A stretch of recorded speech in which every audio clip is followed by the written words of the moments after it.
Janvier s'ouvre sur un bombardement plus furieux encore. Les projectiles pleuvent, pendant que les civils attendent toujours de savoir si les Prussiens vont accepter leur évacuation après l'intervention de la Suisse à la mi-décembre. Le 8 janvier, notre place forte va connaître un événement désastreux, Qu'en 20 janvier, la situation ne fit qu'empirer. écrit un soldat volontaire anonyme. La plupart des habitants qui avaient été jusque-là dans une demi-sécurité, dans quelques réduits de leur demeure, ne purent plus y rester.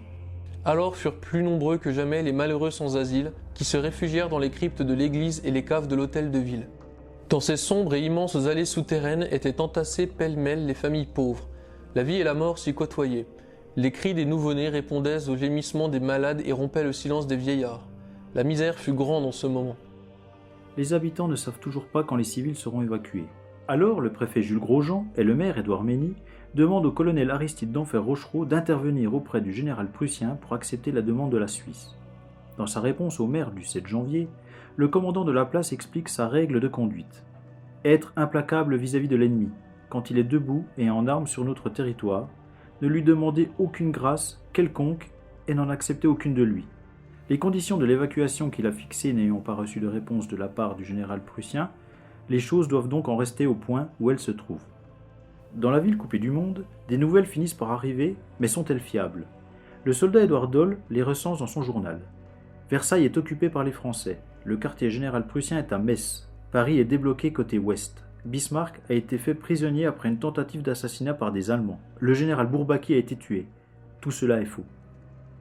De nouvelles batteries prussiennes visent particulièrement les Perches et Danjoutin, La journée du 7 janvier fut l'une des plus terribles du siège.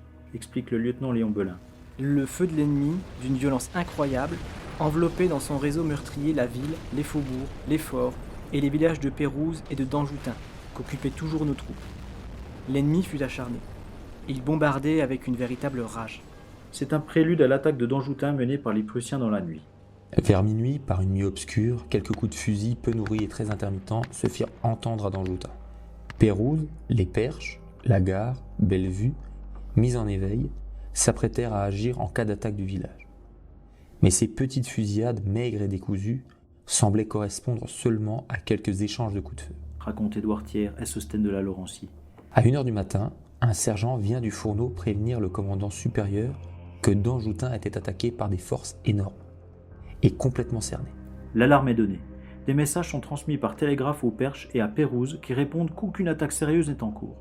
Une vingtaine d'hommes est alors envoyée en reconnaissance et doit faire face à une véritable grêle de balles qui blesse le capitaine de Gombert, qui marchait bravement en avant. Atteint par 2 balles, il meurt quelques heures plus tard, une lourde perte pour la garnison. Il était intelligent, instruit, dévoué et d'une bravoure à toute épreuve.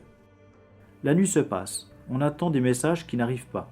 Les renseignements qui parviennent jusqu'à Belfort sont contradictoires, Vers midi, on distingue encore quelques coups de feu.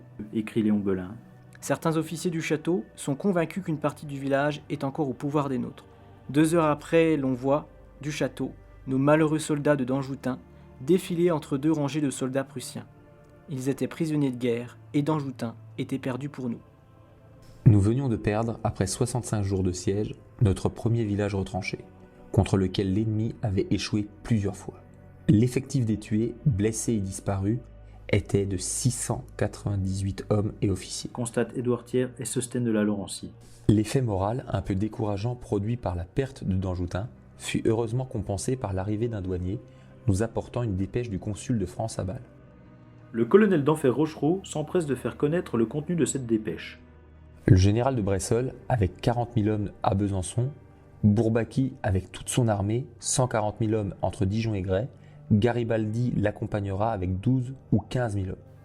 Elle confirme un bruit qui circulait depuis le début du mois de janvier, annonçant l'armée de secours du général Charles-Denis Bourbaki.